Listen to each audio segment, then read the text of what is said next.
దశాబ్ద కాలం తర్వాత జరుగుతున్న జమ్మూ కాశ్మీర్ అసెంబ్లీ ఎన్నికల్లో తెలుగు రాష్ట్రాలకు చెందిన ఇద్దరు ప్రముఖులు బీజేపీ నాయకులు కీలక పాత్ర వహించబోతూ ఉన్నారు సార్. ఆల్రెడీ కిషన్ రెడ్డి ఇన్ఛార్జిగా ఉన్నారు. ఇప్పుడు జమ్మూ కాశ్మీర్ ఎన్నికల ఇన్ఛార్జిగా రామ్ మాధవ్ను కూడా నియమించింది అధిష్టానం. సో రామ్ మాధవ్ను నియమించడంలో బీజేపీ వ్యూహం ఏంటి?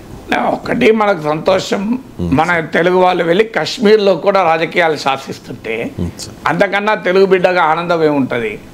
ఈ మధ్య రేవంత్ రెడ్డి స్టేట్మెంట్ కూడా ఇచ్చాడు, జాతీయ స్థాయిలో తెలుగు నేతల ప్రభావం తగ్గింది అని. వెంకయ్యనాయుడు, జైపాల్ రెడ్డి వీళ్ళ తర్వాత ఆ ప్రభావం తగ్గింది జాతీయ రాజకీయాల్లో అని ఆయన ఆవేదన కూడా రేవంత్ రెడ్డి వ్యక్తం చేశాడు. సో అందువల్ల ముందుగా ఇద్దరు తెలుగు బిడ్డలు జమ్మూ కాశ్మీర్లో కూడా బీజేపీ రాజకీయాన్ని నడిపించేటువంటి స్థాయిలో ఉండడం మనం సంతోషపడాలి. ఇక రామ్ మాధవ్ వాస్తవంగా ఆయన సాధారణంగా ఇది రేర్, అంటే బీజేపీలో ఒక టాప్ లీడర్గా ఉండి తర్వాత మళ్ళీ ఆర్ఎస్ఎస్కి వెళ్ళిపోయి మళ్ళీ బీజేపీకి రావడం అనేది సాధారణంగా రేర్. ఒకసారి ఆర్ఎస్ఎస్ నుంచి బీజేపీలోకి వస్తే, అంటే ప్రచారక్ నుంచి పార్టీ నాయకుడిగా వస్తే సాధారణంగా బీజేపీలోనే పనిచేస్తుంటారు. సో నాకు గుర్తున్నంత వరకు అలా వెనక్కి వెళ్ళే వాళ్ళు చాలా రేర్ అనుకుంటారు, ఉన్నారో లేరో కూడా తెలియదు. అందువల్ల రామ్ మాధవ్ వెనక్కి పోయి మళ్ళీ వచ్చాడంటే రామ్ మాధవ్ కేపబిలిటీ ఏంటో దాన్ని బట్టి అర్థమవుతుంది.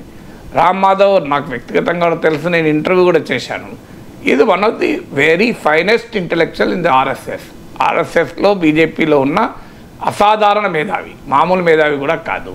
సో ఆయనకు అంత పరిజ్ఞానం ఉన్నమాట నిజం. రాజకీయాలపైన ఆయన సైద్ధాంత దృక్పథాన్ని ఎవరైనా అంగీకరించవచ్చు, వ్యతిరేకించవచ్చు. That is the different question. Ram Madhav ఒపీనియన్స్ను మనం సపోర్ట్ చేస్తామా లేదా అన్నది మన ఇష్టం, మన రాజకీయ మనకున్న అవగాహన, ప్రాపంచిక దృక్పథం పైన ఆధారపడి ఉంటుంది. కానీ రామ్ మాధవ్కున్న కెపబిలిటీస్ను అంగీకరించే విషయంలో ఎవరికీ అభ్యంతరం ఉండాల్సిన అవసరం లేదు. అందువల్ల ఆయనకున్న సబ్జెక్ట్ నాలెడ్జ్ కానీ, అలాగే ఐడియాలజికల్ గ్రిప్ కానీ, పొలిటికల్ స్ట్రాటజీస్లో అవగాహన కానీ మామూలు విషయం కాదు. అందులో అంత టాలెంట్ ఉన్న నాయకుడు. వాస్తవంగా ఆయన బీజేపీ ఆల్ ఇండియా ప్రెసిడెంట్ కావాలి లెక్క ప్రకారం అయితే.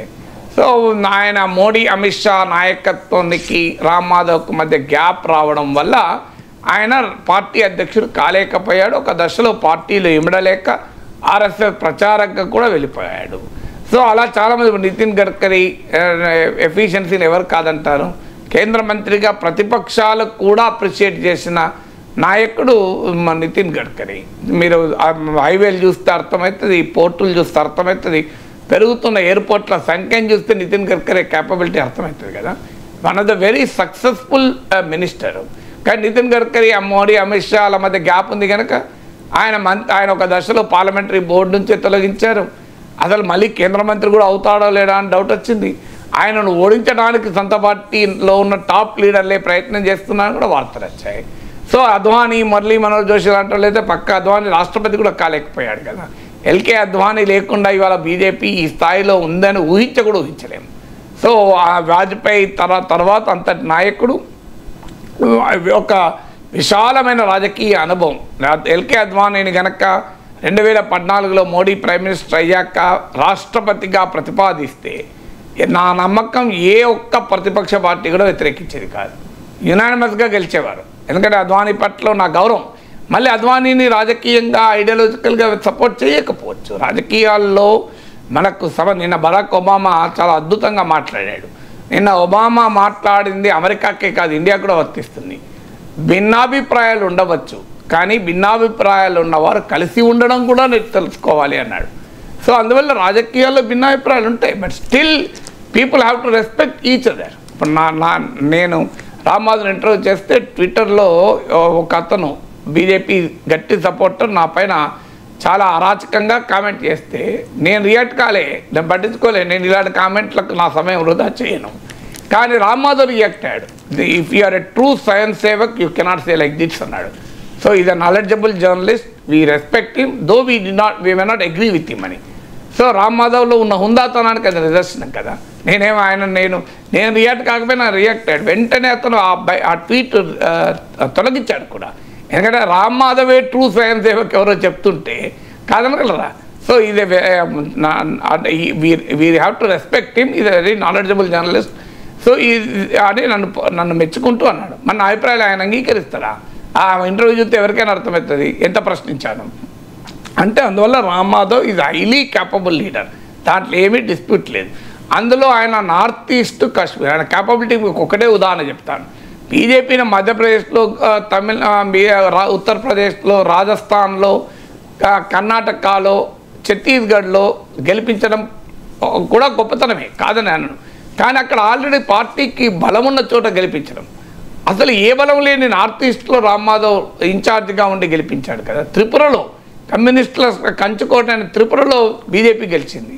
నార్త్ ఈస్ట్ ఒకప్పుడు మొత్తం కాంగ్రెస్ పార్టీ చేతిలో ఉండే, దాన్ని కాషాయమయం చేశాడు రామ్ మాధవ్.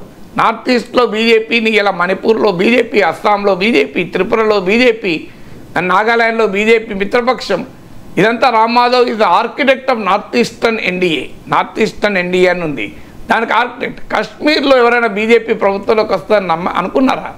కానీ అక్కడ కూడా పీడీపీతో కలిసి, అంటే పరస్పర విరుద్ధమైన రాజకీయ శక్తులు, బీజేపీ పీడీపీ. బీజేపీ ఏమో ఆర్టికల్ 370 ఉండకూడదంటది, పీడీపీ ఏమో ఆర్టికల్ 370ని మించిన స్వయం ప్రతిపత్తి కావాలంటది. అలాంటి రెండు పార్టీల మధ్య పొత్తు కలిపి ప్రభుత్వాన్ని సక్సెస్ఫుల్గా నడిపించారు. 2018లో బీజేపీ విత్డ్రా చేసుకొని ఉంది, కానీ అప్పటిదాకా బీజేపీ పీడీపీ కలిసి ఒక పరస్పర విరుద్ధ శక్తుల మధ్య ఒక రాజకీయ పొత్తును, సయోధ్యను కల్పించడం మామూలు చాతుర్యం కాదు. అందువల్ల జమ్మూ కాశ్మీర్లో గెలవటానికి బీజేపీ అన్ని ఎత్తులు వేస్తుంది. అందులో భాగంగా సీట్లు జమ్మూలో 6 సీట్లు పెంచారు, కాశ్మీర్లో 1 సీటు పెంచారు, 1 సీటు మాత్రమే. కాశ్మీర్లో ప్రాక్సీ పార్టీలను ఎంకరేజ్ చేస్తున్నారు. సో జమ్మూ కాశ్మీర్లో కాషాయ జెండా ఎగరేయాలన్నది బీజేపీ లక్ష్యం. ఆ లక్ష్యాన్ని సాధనలో భాగంగానే కిషన్ రెడ్డిని ఇన్ఛార్జ్గా పెట్టారు. రామ్ మాధవ్కు ఆ జమ్మూ కాశ్మీర్ రాజకీయాలను అవపోసనం పట్టిన నాయకుడు, అందువల్ల ఆయనకు ఆ బాధ్యత ఇచ్చారు. So is fully capable leader. అందువల్లనే ఆయనను బీజేపీ నుంచి వెళ్ళిపోయి ఆర్ఎస్ఎస్లో మళ్ళీ ప్రచారంగా తన పనులు తను నిర్వహించుకొని మళ్ళీ పిలిపించారంటేనే అర్థమవుతుంది ఆయన క్యాపబిలిటీస్. మోడీ, అమిత్ షాలకు ఏమాత్రం అవకాశం వచ్చినా రామ్ మాధవ్ను మళ్ళీ తీసుకొస్తానని అనుకోను. సో ఈ డిజర్వ్స్ యాక్చువల్గా బీజేపీ ఆల్ ఇండియా ప్రెసిడెంట్ కావాల్సిన స్థాయిలో ఉన్న నాయకుడు కదా.